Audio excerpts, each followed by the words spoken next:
இத கேட்டுட்டு இருக்கிற நீங்க ஒரு நிமிஷம் அப்படியே மனசுல ஒரு காட்சிய கற்பனை செஞ்சு பாருங்க. சரி. ஒருவர் கார்லேந்து இறங்குறாரு. அவர் உடம்புல பாத்தீங்கன்னா சின்னதா ஒரு தங்க நகை கூட கிடையாது. ஒரு குண்டூசி அளவுக்கு கூட தங்க நகை இல்ல. ஆமா, எக்ஸாக்ட்லி.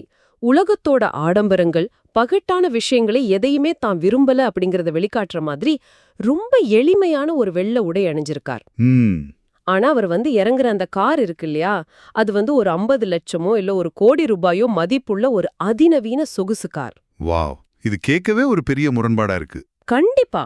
ஒரு காலத்துல செருப்பு கூட இல்லாம சுட்டெரிக்கும் வெயில்ல கால்நடையா தெருவா நடந்த ஒரு சமுதாயம் இன்னைக்கு சன்ரூஃப் வெச்ச சொகுசு கார்கள்ல வலம் வருது. இது எப்படி? அது எப்படின்னு நம்ம யோசிக்கணும். டிரான்ஸ்ஃபர்மேஷன் தான். சரி, இத நம்ம விரிவாக அலசுவோம். நம்ம கையில இன்னைக்கு இருக்கிற ஆர்டிகிள்ஸ், அப்புறம் அந்த ஆராய்ச்சி குறிப்புகள் மூலமா கடந்த 40 வருஷங்கள்ல பெண்டகாஸ்டல் சமுதாயத்துல நடந்த இந்த சமூக பொருளாதார மாற்றத்தையும் உளவியல் மாற்றத்தையும் தான் நம்ம இன்னைக்கு ரொம்ப ஆழமா விவாதிக்க போறோம். கண்டிப்பா. நீங்க வர்ணிச்ச அந்த காட்சி இருக்குல்ல, அது பார்க்கிறதுக்கு ஒரு முரண்பாட்டின் உச்சம் மாதிரியே தெரியலாம். ஆமா, பாக்குறவங்களுக்கு அப்படிதான் தோணும். ஆனா இந்த 1 கோடி ரூபாய் காலை பாத்தியும் அவங்க கையில இருக்கிற அந்த லேட்டஸ்ட் கேஜெட்ஸை பாத்தியும் நம்ம சரியா புரிஞ்சுக்கணும்னா நம்ம கொஞ்சம் பின்னாடி போகணும். அதாவது அந்த ஆணி வேற போய் பார்க்கணும். ஆமாவா? கரெக்ட். ஒரு 40 வருஷத்துக்கு முன்னாடி அவங்க எப்படி இருந்தாங்க அப்படிங்கிற ஆணி வேற நம்ம பார்க்கணும். அந்த காலகட்டத்துல பாத்தீங்கன்னா பெண்டகாஸ்டல் மக்கள் சமுதாயத்தால பெரும்பாலும் ஒடுக்கப்பட்ட ஒரு கூட்டமா இருந்தாங்க. ஒரு மார்ஜினலைஸ்ட் குரூப்பா இருந்தாங்க. ஆமா. பல நேரங்கள்ல கடுமையான விமர்சனங்களுக்கும் கேலிகளுக்கும் ஆளானாங்க. பொதுவா ஒரு சமூகம் தங்களை ஒதுக்கி குத்தி காட்டும் போது அவங்க என்ன பண்ணுவாங்க? தங்களை அந்த உலகத்திலிருந்து துண்டிச்சுப்பாங்களாம். எக்ஸாக்டா அதேதான். தங்களை முழுமையா துண்டிச்சுக்கிட்டு தங்களுக்கான ஒரு தனி அடையாளத்தை உருவாக்குவாங்க. அந்த அடையாளம் தான் கடுமையான எளிமை. ஓ, அதாவது அந்த எளிமை அப்படிங்கிறது வெறும் ஒரு சடங்கு கிடையாது. அது தங்களை தற்காத்து கொள்ள அவங்க பயன்படுத்தின ஒரு கவசம் மாதிரி. சரியா, மிக சரி. அது ஒரு கவசம். அதே சமயம் அது அவங்களுக்கு ஒரு பெருமையின் அடையாளமும் கூட. என்ன சமூகம் தங்களை நிராகரிக்குதோ அந்த சமூகத்தோட ஆடம்பரங்களை தாங்களும் நிராகரிக்கிறோம் அப்படிங்கிற ஒரு உளவியல் அது. புரியுது, ஒரு சைக்கலாஜிக்கல் டிஃபென்ஸ் மெக்கானிசம் மாதிரி. ஆமா. அப்ப பாத்தீங்கன்னா ஆபரணங்கள் அணியறத கண்டிப்பா தவிர்த்தாங்க. வழிபாட்டு முறைகளை எடுத்துக்கிட்டீங்கன்னா இன்னைக்கு இருக்கிற மாதிரி பிரம்மாண்டமான ஏசி அரங்கங்களோ இல்ல எலக்ட்ரிக் வாத்தியங்களோ கிடையாது. வெறும் ஒரு தபலா இல்ல கஞ்சிரா இருக்கும். அது கூட உடைஞ்ச ஒரு தபலாவா இருக்கும். இசைக்கு அங்க வேலையே இல்ல. மணிக்கணக்கான கண்ணீர், முழங்கால் ஜபம், இரவு முழுவதும் விழிப்பு, இதுதான் அவங்க வாழ்க்கையா இருந்துச்சு. தங்களுக்குள்ள இருக்கிற அந்த ஆன்மீக பசிய மட்டும்தான் பிரதானமா பார்த்தாங்க. கண்டிப்பா. நீங்க இதெல்லாம் சொல்லும்போது எனக்கு ஒரு விஷயம் தோணுது. சொல்லுங்க. இது பார்க்கறதுக்கு அப்படியே ஒரு சிலிகான் வேலி ஸ்டார்ட் அப் நிறுவனத்தோட கதை மாதிரி இருக்கு. ஓ, எப்படி சொல்றீங்க? அதாவது ஒரு ஸ்டார்ட் அப் ஆரம்பிக்கிறப்போ அந்த ஃபவுண்டர்ஸ் கிட்ட ஒரு வெறித்தனமான பசி இருக்கும். சின்னலா ஒரு கார் ஷெட்ல ஆரம்பிப்பாங்க. ஆமா, எந்த வசதியும் இருக்காது. கரெக்ட். ஆனா அந்த ப்ராஜெக்ட் மேல ஒரு உயிர்ப்பான ஈடுபாடு இருக்கும். ஆனா அதே நிறுவனம் வளர்ச்சி அடைஞ்சு ஒரு $1 பில்லியன் மதிப்புள்ள பெரிய கார்ப்பரேட்டா மாறின பிறகு அந்த பழைய பசியும் எளிமையும் காணாம போயிரும். கண்டிப்பா மாறிடும். பெரிய பெரிய ஏசி மீட்டிங் ஹால்கள், விலை உயர்ந்த காஃபி எல்லாமே மாறிடும். அதேதான். ஒருவேளை இந்த சமுதாயமும் ஆரம்ப காலத்துல இருந்த அந்த ஆன்மீக பசியை விட்டுட்டு ஒரு கார்ப்பரேட் நிறுவனமா மாறிடுச்சோன்னு தோணுது. அது ஒரு அருமையான ஒப்பீடு. உண்மையிலே அதுதான் நடந்திருக்கும். நம்ம சோர்சஸ் படி அந்த முதல் தலைமுறை செஞ்ச தியாகம், அவங்க காட்டின அந்த கண்டிப்பான ஒழுக்கம் இருக்குல்ல, ஆமா, அதெல்லாம் அடுத்தடுத்த தலைமுறைகளுக்கு ஒரு பெரிய பலனை கொடுத்துச்சு. அவங்க கல்வி கத்துக்கிட்டாங்க, நல்ல வேலைகளுக்கு போனாங்க, வெளிநாடுகளுக்கு பயணப்பட ஆரம்பிச்சாங்க. 90களுக்கு பிறகு நடந்த குளோபலைசேஷன் கூட ஒரு காரணம் இல்ல. கண்டிப்பா. உலகமயமாக்கல் அவங்க பொருளாதாரத்தை பல மடங்கு உயர்த்துச்சு. இப்ப உங்க கையில பணம் வந்துருச்சு. வறுமையில் இருக்கும்போது எளிமையா இருக்கிறது சுலபம். உண்மைதான். ஆனா கையில பணம் வரும்போது அந்த பணத்தை அனுபவிக்கணும்னு தோணும் இல்லையா? அப்போ அவங்களுடைய அந்த பழைய கொள்கைகளுக்கும் புதிய பொருளாதார நிலைக்கும் நடுவுல ஒரு பெரிய உளவியல் போராட்டம் வருது. ஒரு இன்டர்னல் ஸ்ட்ரகிள். ஆமா. அதை சமாளிக்க அவங்க என்ன பண்ணாங்க தெரியுமா? என்ன பண்ணாங்க? தங்களோட கொள்கைகளையே கொஞ்சம் மாத்தி எழுத ஆரம்பிச்சாங்க. கிருபை, அதாவது கிரேஸ், சுதந்திரம், அதாவது லிபர்ட்டி அப்படிங்கிற வார்த்தைகளை பயன்படுத்தி ஆடம்பரங்களை மெதுவா ஏத்துக்க ஆரம்பிச்சாங்க. ஆனா இதுல ஒரு சின்ன முரண்பாடு இருக்கே. என்னன்னு சொல்லுங்க. அவங்க அந்த பழைய எளிமை அப்படிங்கிற கொள்கையை முற்றிலுமா கைவிட்டுட்டாங்களா என்ன? ஏன்னா நான் ஆரம்பத்துல சொன்ன அந்த உதாரணத்துல கார் ஆடம்பரமா இருந்தாலும் அவர் தங்கம் அணியால வெள்ளை உடத்தான் போட்டிருக்காரு. கரெக்ட். அப்ப அவங்க பழைய கொள்கைகளை இன்னும் புடிச்சுக்கிட்டு தான் இருக்காங்கன்னு அர்த்தம் இல்லையா? இங்கதான் நம்ம ஆதாரங்கள்ல குறிப்பிடப்பட்டிருக்கிற அந்த ஆழமான வார்த்தையை நம்ம கவனிக்கணும். என்ன வார்த்தை அது? எளிமையின் முரண்பாடு, அதாவது பெரடாக்ஸ் ஆஃப் சிம்பிளிசிட்டி. ஓ, எளிமையின் முரண்பாடு. ஆமா, அவங்க அந்த எளிமைய முற்றிலுமா கைவிடல, ஆனா அத தங்களோட வசதிக்கு ஏத்த மாதிரி மறுவடிவமைப்பு செஞ்சுக்கிட்டாங்க. ரீடிஃபைன் பண்ணிக்கிட்டாங்க. எக்ஸாக்ட்டா. தங்கம் அணியக்கூடாது அப்படிங்கறது ஆரம்பத்துல ஒரு ஆழமான வாழ்க்கை முறையா இருந்துச்சு. ஆனா இப்போ அது வெறும் ஒரு சடங்கு, ஒரு ரிச்சுவலா மாறிடுச்சு. ஒரு செக் பாக்ஸ் மாதிரி ஆயிடுச்சு. ஆமா, அங்கத்தை அணியலாங்கிற அந்த ஒற்றை காரணத்துக்காக தாங்கள் இன்னும் பழைய எளிமையோட தான் இருக்கோன்னு அவங்களுக்கு அவங்களே ஒரு சான்றிதழ் கொடுத்துக்கறாங்க. ஆனா அதே நேரத்துல அதை விட பல மடங்கு விலையுயர்ந்த பொருட்களை ரொம்ப தயக்கமே இல்லாம பயன்படுத்துறாங்க. இங்கதான் விஷயம் மிகவும் சுவாரஸ்யமாகிறது. தங்கம் அணியறது பெருமையின் அடையாளம், உலகத்தோட ஆடம்பரம்னு சொல்லி அதை முற்றிலும் ஒதுக்கினவங்க எப்படி 1 லட்சம் 1.5 லட்சம் ரூபாய் மதிப்புள்ள ஸ்மார்ட் போனை ஏத்துக்கிட்டாங்க? அது ஒரு நல்ல கேள்வி. இல்ல யோசிச்சு பாருங்க, ஒரு சின்ன தங்க மோதிரத்தோட விலையை விட அவங்க கையில வச்சிருக்கிற அந்த ஆப்பிள் வாட்ச் விலையோ இல்ல ஐபேட் விலையோ ரொம்ப அதிகமாச்சே. இதையெல்லாம் அவங்க எப்படி தங்களுக்கு தாங்களே நியாயப்படுத்திக்கிறாங்க? இது முழுக்க முழுக்க ஒரு மனித உளவியல் சார்ந்த விஷயம்தான். எப்படி சொல்றீங்க? இப்போ ஒருத்தர் தங்க மோதிரம் போட்டாலோ இல்ல தடிமான ஒரு செயின் போட்டாலோ சுத்தி இருக்கிற சமூகம் உடனே என்ன சொல்லும்? பாத்தியா, அவர் ஆடம்பரமா இருக்கார் அப்படின்னு ஒரு முத்திரை குத்திடும். ஆமா, தங்கம் எப்பவுமே நம்ம மனசுல பதிஞ்ச ஒரு ஆடம்பர குறியீடு. கரெக்ட். ஆனா இந்த எலக்ட்ரானிக் கேஜெட்ஸ சமூகம் அப்படி பார்க்கறது இல்ல. இதுதான் நம்ம சோர்சஸ் கண்ணுக்கு தெரியாத ஆடம்பரம், அதாவது இன்விசிபிள் லக்ஸுரி அப்படின்னு சொல்றது. இன்விசிபிள் லக்ஸரி கேட்கவே ரொம்ப ஆப்டா இருக்கு. ஆமா, அவங்க இது மேல தேவை, அதாவது நீட் அப்படிங்கிற ஒரு அட்டையை ஒட்டிடுறாங்க. ஓ, இது தேவைன்னு சொல்லி ஜஸ்டிஃபை பண்றது. ஆமா, இது வெறும் ஃபோன் கிடையாது, இது என் வேலைக்கான கருவி, அதாவது டூல். இந்த விலை உயர்ந்த ஐபேட்ல தான் நான் பைபிள் வாசிக்கிறேன், பிரசங்க குறிப்புகள் எடுக்கிறேன், இது என்னுடைய ஊழியத்துக்கு எவ்வளோ பயன்படுது தெரியுமா அப்படின்னு சொல்லி ரொம்ப சதுரியமா அந்த ஆடம்பரத்தை நியாயப்படுத்திக்கிறாங்க. ஆனா கொஞ்சம் பொறுங்க, நான் இப்போ ஒரு எதிர்கேள்வி கேட்க விரும்புறேன். கண்டிப்பா கேட்கலாம். இப்ப இருக்கிற காலகட்டத்துல ஒரு யூடியூப் ஊழியக்காரருக்கு இல்ல டிஜிட்டல் ஊழியம் செய்யற ஒருத்தருக்கு ஒரு 1.5 லட்சம் ரூபாய் ஐபோன் உண்மையிலே ஒரு அவசியமான தேவைதானே? ஒரு நல்ல கேமரா, நல்ல ரெசல்யூஷன் இல்லாம இன்னைக்கு எப்படி டிஜிட்டல் உலகத்துல மக்கள் கிட்ட ரீச் ஆக முடியும்? அதனால இதையெல்லாம் நம்ம ஆடம்பரம் அப்படின்னு முத்திரை குத்துறது கொஞ்சம் அதிகப்படியா தெரியலையா? நீங்க கேக்குறது ரொம்ப நியாயமான கேள்விதான். தொழில்நுட்பம் தேவைதான், டிஜிட்டல் ஊழியம் காலத்தின் கட்டாயம்தான், அதுல எந்த மாற்று கருத்தும் இல்ல. பின்ன எங்க ப்ராப்ளம் வருது? ஒரு நல்ல கேமரா வேணும்னா அதுக்கான மாற்று வழிகள் நிறைய இருக்கு. ஒரு சாதாரண ஸ்மார்ட் போன்லயே இன்னைக்கு சிறந்த தொழில்நுட்பம் கிடைக்குது. ஆனா அந்த தேவை அப்படிங்கிற காரணத்துக்காக மார்க்கெட்ல இருக்கிற மிக விலையுயர்ந்த லக்ஸுரி பிராண்ட்ஸை மட்டுமே தேடி போறாங்க பாத்தீங்களா? அங்கதான் பிரச்சனை ஆரம்பிக்குது. ஓ, அதாவது தேவைக்கும் ஆடம்பரத்துக்கும் நடுவுல ஒரு மெல்லிய கோடு இருக்குன்றீங்க. எக்ஸாக்ட்டா. ஒரு பொருளோட பயன்பாடு, அதாவது யூட்டிலிட்டி முக்கியம்னா அது தேவை. ஆனா அந்த பொருளோட பிராண்ட் முக்கியம்னா அது ஆடம்பரம். ஒரு காலத்துல தங்கம் தான் ஒருத்தரோட ஸ்டேட்டஸா இருந்துச்சு. இன்னைக்கு அவர் கையில என்ன பிராண்ட் போன் இருக்கு, என்ன லோகோ வச்ச டேப்லெட் இருக்கு அப்படிங்கிறது தான் ஸ்டேட்டஸ். வாவ், தங்கம் அணியாமலே தங்களுடைய செல்வத்தை மத்தவங்களுக்கு முன்னாடி உயர்த்தி காட்டும் இந்த மனோபாவத்தை தான் சோர்சஸ் பாக்குது இல்லையா? ஆமா, இதத்தான் ஆதாரங்கள் மிக கடுமையா தொழில்நுட்ப பரிசேயத்தனம், அதாவது டெக்னாலஜிக்கல் ஃபாரிசேயிசம் அப்படின்னு விமர்சிக்குது.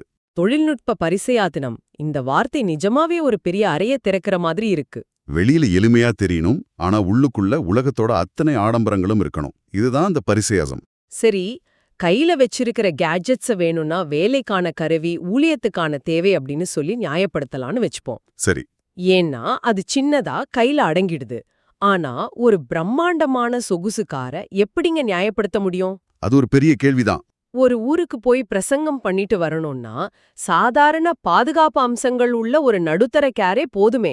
அதுக்கு எப்படி BMW, ஆடி, மெர்சடிஸ் பென்ஸ் இல்லனா முரட்டுத்தனமான டொயோட்டோ ஃபார்ச்சுனர் மாதிரி கார்கள் உள்ள வந்துச்சு? அதுவும் எளிமை உலகத்தை வெறுக்கிறோன்னு சொல்லிக்கிட்டே இல்லையா? ஆமா, இது எப்படி சாத்தியம்? இங்கதான் நம்ம சமூகத்தோட அளவுகோல்கள் எப்படி மாறுச்சுன்னு கவனிக்கணும். 40 வருஷத்துக்கு முன்னாடி ஒரு ஊழியரோ விசுவாசியோ எப்படி பயணம் செஞ்சாங்க? ஒன்னு பல மைல்கள் நடந்து போவாங்க, இல்லனா பழைய மிதிவண்டியில போவாங்க. அவங்களுக்கு இருந்தது ஒண்ணுதான், தரிசனம். அதேதான். அடுத்த கிராமத்துக்கு போய் மக்களை பார்க்கணும் அப்படிங்கிறது மட்டும்தான் அவங்க இலக்கு. அதுக்காக அவங்க பட்ட கஷ்டங்கள் கொஞ்சம் நஞ்சம் அல்ல. கண்டிப்பா. காலப்போக்குல ஊழியம் பெருசாகும் போது பயணம் செய்ய ஒரு கார் அவசியம் அப்படிங்கிற நிலை வந்துச்சு. ஆரம்பத்துல அது உண்மையான ஒரு அடிப்படை தேவையாத்தான் இருந்துச்சு. ஆனா எப்போ இவங்களுடைய பொருளாதாரம் உச்சத்தை தொட்டுச்சோ அப்போ இந்த தேவை மெல்ல மெல்ல தரிசனத்தின் பேரில் சொகுசு, அதாவது luxury in the name of vision அப்படிங்கிற நிலைக்கு மாறிடுச்சு. இந்த தரிசனத்தின் பேரில் சொகுசு அப்படிங்கிறது எப்படி வேலை செய்யுது? ஏன்னா எனக்கு தெரிஞ்சு எந்த ஒரு ஆன்மீக தலைவரும் நான் ரொம்ப ஆடம்பரமா ஒரு ராஜா மாதிரி வாழ விரும்புறேன் அப்படின்னு பொது மேடையில சொல்லிட மாட்டாங்களே. கண்டிப்பா சொல்ல மாட்டாங்க. ஆனா இத நீங்க ஒட்டுமொத்த சமுதாயத்தோட பார்வையிலிருந்து பார்க்கணும். ஒரு 40 வருஷத்துக்கு முன்னாடி இந்த சமுதாயத்துல ஒருத்தர் ஆசீர்வதிக்கப்பட்டவர், அதாவது பிளெஸ்ஸட் அப்படின்னு எப்படி அளவிடுவாங்க? அவங்க தியாகங்களை வச்சு. ஆமா, அவருடைய கண்ணீரும் முழங்கால் ஜபமும் அவர் செஞ்ச தியாகங்களும் தான் அந்த ஆசீர்வாதத்தின் அளவுகோலா இருந்துச்சு. ஆனா இன்னைக்கு அந்த ஆசீர்வாதத்தின் அளவுகோல், அதாவது மெட்ரிக் ஆஃப் பிளெஸிங், முற்றிலும் முழுதா மாறிடுச்சு. எப்படி மாறிடுச்சு? இன்னைக்கு ஒரு ஊழியர் எவ்வளோ பெரிய பிராண்ட் கார்ல வந்து இறங்குறாரோ அந்த காரோட விலையை வச்சு தான் அவர் தேவனால் பெரிதாக ஆசீர்வதிக்கப்பட்டவர் அப்படின்னு சமூகமே முடிவு பண்ணுது. ஓ, அதாவது கடவுள் என் கூட இருக்கா அப்படிங்கறத நிரூபிக்க எனக்கு ஒரு விலை உயர்ந்த கார் தேவைப்படுது. எக்ஸாக்டா. ஒரு நிமிஷம், அப்ப விசுவாசிகளே தங்கள வழிநடத்துறவங்க இப்படிப்பட்ட பெரிய சொகுசு கார்கள்ல வர்றத விரும்புறாங்களா? அவங்களே அதை ஆதரிக்கிறாங்களா? ஆமா, அதுதான் இதுல இருக்கிற மிகப்பெரிய வளவியல் சிக்கல். விசுவாசிகளும் பொருளாதார ரீதியா உயர்ந்துட்டாங்க. தங்கள வழிநடத்துறவர் ஒரு சாதாரண கார்ல வந்தா அது தங்களுக்கு தாழ்வு அப்படின்னு அவங்களே நினைக்கிறாங்க. உண்மையாவே இது ஒரு ஆச்சரியமான விஷயம்தான். ஒரு காலத்துல சமூகத்தால ஒடுக்கப்பட்ட ஒரு கூட்டம் இன்னைக்கு தங்கள சமூகத்துல நிலைநிறுத்திக்க தங்களோட அந்தஸ்தை வெளிப்படுத்த இந்த கார்களை ஒரு கருவியா பயன்படுத்துறாங்க. தங்கம் போட்டு அந்தஸ்த காட்டக்கூடாதுன்னு ஒரு விதி இருக்கிறதால. ஆமா, அதனால கார்களை தங்களுடைய சமூக அந்தஸ்தின் குறியீடா, அதாவது ஸ்டேட்டஸ் சிம்பிளா மாத்திக்கிட்டாங்க. சரி, ஒரு பக்கம் இவங்க தங்களோட அந்தஸ்த காட்டுறாங்கன்னு வச்சுப்போம். ஆனா இதுக்குள்ள ஒரு பெரிய பொருளாதார முரண்பாடு இருக்குமே, அத பத்தி நம்ம ஆதாரங்கள் ஏதாவது பேசுதா? ரொம்ப ஆழமாவே பேசுது. ஆதாரங்கள் சுட்டிக்காட்டுற ஒரு மிக முக்கியமான, கொஞ்சம் கவலை அளிக்கிற முரண்பாடு ஒன்று இருக்கு. என்னது அது? இந்த பெரிய பெரிய சொகுசு கார்களை வாங்குறதுக்கு மட்டும் இல்லாம அதை மாதம் பராமரிக்கிறதுக்கே, அதாவது மெயின்டெனன்ஸ்க்கே பல லட்சங்கள் செலவாகும். அந்த பணம் எங்கிருந்து வருது? விசுவாசிகள் கிட்ட இருந்து தானே? ஆமா, ஒரு நடுத்தர வர்க்க விசுவாசி தன்னுடைய ரத்தத்தை சிந்தி கஷ்டப்பட்டு உழைத்து தன் குடும்ப தேவைகளை சுருக்கிக்கிட்டு கொடுக்கிற தசம பாகம், அதாவது டீரஸ் மற்றும் காணிக்கை பணம் அது. வாவ். அன்றைய முன்னோடிகள் தங்களுக்கு வந்த காணிக்கைகளை ஏழைகளுக்கும் ஆத்துமா ஆதாய பணிகளுக்கும் செலவு செஞ்சாங்க. ஆனா இன்னைக்கு அந்த விசுவாசிகளோட பணம் இந்த சொகுசு கார்களோட பெட்ரோலுக்கும் சர்வீஸ் சார்ஜுக்கும் பிரீமியம் இன்சூரன்ஸ்க்கும் செலவிடப்படுது. இது ஒரு மிகப்பெரிய அறம் சார்ந்த கேள்வி இல்லையா? எந்த கொள்கைக்காக அவங்க ஆரம்பத்துல ஒன்னா சேர்ந்தாங்களோ அந்த கொள்கையே இன்னைக்கு பணத்தால நீர்த்து போயிருச்சு. கண்டிப்பா நீர்த்து போயிருச்சு. நிஜமாவே இது ஒரு கசப்பான உண்மைதான். நீங்க இத சொல்லும் போதே நம்ம ஆதாரத்துல இருந்த ஒரு மிகச்சிறந்த மேற்கோள் என் ஞாபகத்துக்கு வருது. நான் அதை அப்படியே வாசிக்கிறேன். வாசிங்க. அன்னைக்கு ஊழியக்காரங்க காலில் தழும்பு இருந்துச்சு, ஏன்னா அவங்க பல மைல்கள் நடந்து போனாங்க. ஆனா இன்னைக்கு ஊழியக்காரங்க கார்ல சன்ரூஃப் இருக்கு. அன்னைக்கு அவங்க போன தூரம் அதிகம், ஆனா இன்னைக்கு இவங்க ஓட்டுற காரோட மைலேஜ் கம்மி. அந்த வரிகள்ல எவ்வளவு ஒரு ஆழமான வலி இருக்கு பாத்தீங்களா? ஆமா, 40 வருஷ வரலாற்றை அந்த 2 வரியில அடக்கிட்டாங்க. அந்த கால்கள்ல இருந்த தழும்புகள் அவங்க சமுதாயத்துக்காக பட்ட கஷ்டத்தையும் தியாகத்தையும் காட்டுது. ஆனா அந்த சன்ரூஃப் என்ன காட்டுது? அவங்க தரையில இருந்து எவ்வளவு தூரம் விலகி ஒரு சொகுசான உலகத்துக்குள்ள போய் உட்கார்ந்துட்டாங்க அப்படிங்கறத காட்டுது. எக்ஸாக்டா. தரையில நடந்து மக்களோட மக்களா இருந்தவங்க இன்னைக்கு ஏசி காருக்குள்ள இருந்து சன்ரூஃப் வழியா மக்களை பார்க்குற ஒரு நிலைக்கு மாறிட்டாங்க. இது வெறும் வாகன மாற்றம் கிடையாது, இது ஒரு ஒட்டுமொத்த தத்துவத்தின் மாற்றம். சரி, இதற்கெல்லாம் என்ன அர்த்தம்? நாம விவாதிச்ச இந்த எல்லா விஷயங்களையும் ஒன்னு சேர்த்து பார்த்தா நமக்கு கிடைக்கிற பாடம் என்ன? என்ன தோணுது உங்களுக்கு?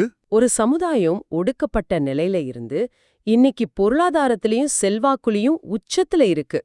அந்த வளர்ச்சி கண்டிப்பா பாராட்டக்குரியதுதான். ஆனா அந்த வெற்றியை நோக்கிய பயணத்துல அவங்க தங்களுடைய ஆன்மாவை தொலைச்சிட்டாங்களா அப்படிங்கிற கேள்வி ரொம்ப பெருசா நிக்குது. உண்மைதான். காணீரும் உருக்கமுமா இருந்த ஒரு சாதாரண ஜபக்கூட்டம் இன்னைக்கு விலையுயர்ந்த எலக்ட்ரிக் கிட்டார்களோடும் லைட்டிங் செட்டப்களோடும் ஒரு வர்ஷிப் கான்சர்ட் மாதிரி மாறிடுச்சு. அந்த தழும்புகள் இருந்த கால்கள் இன்னைக்கு விலையுயர்ந்த கார்களின் ஆக்சிலரேட்டரை மிதிக்குது. ஆனா இத கேட்டுட்டு இருக்கிற நீங்கள் இத வெறும் ஒரு குறிப்பிட்ட சமூகத்தோட கதையை மட்டும் கடந்து போயிடக்கூடாது. கண்டிப்பா. இது பெண்டகாஸ்டல் சமுதாயத்தை தாண்டி மனித இயல்பை உற்று நோக்கும் ஒரு கண்ணாடி. ஆமா, உங்க சொந்த வாழ்க்கையில இத பொருத்தி பாருங்க. நீங்களும் நானும் கூட நம்ம வாழ்க்கையில ஆடம்பரம் அப்படிங்கிற ஒன்ன எப்படி இது எனக்கு அவசியமான தேவை அப்படின்னு சொல்லி ரொம்ப சமர்த்தியமா நியாயப்படுத்துறோம். யோசிக்க வேண்டிய விஷயம். உங்க கைக்கு ஒரு பெரிய பணம் வரும்போது உங்களுக்கு நிஜமாவே தேவைப்படுற ஒரு பொருளை வாங்குறீங்களா? அல்லது இந்த பொருளை நான் வச்சிருந்தா சுத்தி இருக்கிறவங்க என்ன கொஞ்சம் மரியாதையா பாப்பாங்க அப்படிங்கிற அந்த சமூக அந்தஸ்துக்காக வாங்குறீங்களா? இது நம்ம ஒவ்வொருத்தரையும் சிந்திக்க வைக்கிற ஒரு மிக சிறந்த உளவியல் பாடம். 100க்கு 100 உண்மை. இதை ஒரு தத்துவத்துவமான கோணத்துல பார்த்தா ஒரு பெரிய கேள்வி நம்ம முன்னாடி வந்து நிக்குது. என்ன கேள்வி அது? வரலாற்றுல எந்த ஒரு தத்துவமோ இயக்கமோ சமூக மாற்றமோ ஆரம்பிக்கும் போது அது ரொம்ப தூய்மையான, எந்த ஒரு சமரசமும் இல்லாத கடினமான எளிமையோட தான் ஆரம்பமாகுது. அந்த ஆரம்ப காலத்துல நோக்கம் ஒண்ணுதான், லட்சியம். ஆமா. ஆனா காலப்போக்குல அந்த போராட்டங்களுக்கு வெற்றியும் அதனோடு சேர்ந்து பெரிய அளவுல பொருளாதார வளர்ச்சியும் வரும்போது என்ன நடக்கிறது? மனித இயல்பு மெல்ல மெல்ல அந்த அடிப்படை நோக்கங்களை நீர்த்து போக செய்கிறதா? ஒரு வேலிடான பாயிண்ட். எந்த பணத்தை ஒரு காலத்துல அவங்க எதிர்த்தாங்களோ அதே பணமும் அதிகாரமும் கைக்கு வரும்போது அந்த பழைய தத்துவங்கள் எல்லாம் வெறும் வெற்று சடங்குகளா மாறுவது தவிர்க்க முடியாத ஒன்றாகி விடுகிறதா? நீங்க சொல்றத பார்த்தா ஒரு மனிதனோட அந்தஸ்து தேடும் குணத்துக்கும் அவனோட இயல்பான ஆடம்பர ஆசைக்கு முன்னாடி உண்மையான எளிமை அப்படிங்கிற அந்த கொள்கை எப்பவுமே தோற்று போயிடுமோ அப்படின்னு தோணுதே. அதைத்தான் இந்த ஆதாரங்கள் உங்ககிட்ட ஒரு இறுதியான கேள்வியா விட்டு செல்லுது. ஒரு மனிதன் வறுமையில இருக்கும்போது எளிமையா இருக்கிறது அப்படிங்கிறது சூழ்நிலை. ஆனா அதிகாரமும் பல கோடி ரூபாயும் தன் காலடியில கிடக்கும்போது அதே எளிமையை கடைப்பிடிப்பது சாத்தியமா? ஒரு தூய்மையான இயக்கம் பணத்தை பார்த்தவுடன் தன் ஆன்மாவை இழந்து விடுமா? மிக ஆழமான சிந்திக்க தூண்டும் ஒரு கேள்விதான் இது. ஆரம்பத்துல நாம பேசின அந்த கட்சியை மறுபடியும் உங்க கண்முன் கொண்டு வரேன். எந்த ஆபரணமும் இல்லாத அந்த எளிமையான வெள்ளை உடை. ஆனா அது வந்திறங்கிய ஒரு கோடி ரூபாய் சொகுசு கார். அது ஒரு மனிதனோட தனிப்பட்ட ஆசை மட்டுமில்ல, ஒரு சமூகத்தோட 40 ஆண்டு கால முரண்பாட்டின் உளவியல் போராட்டத்தின் ஒட்டுமொத்த உருவாகம்.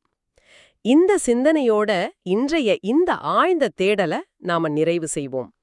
அந்த வெள்ளையுடையும் சொகுசு காரும் எழுப்பும் கேள்விகளுக்கான பதிலை உங்களுடைய சொந்த அனுபவத்துல தேடி பாருங்க. மீண்டும் ஒரு சுவாரஸ்யமான விவாதத்தில் சந்திப்போம். அதுவரை தொடர்ந்து சிந்திப்போம்.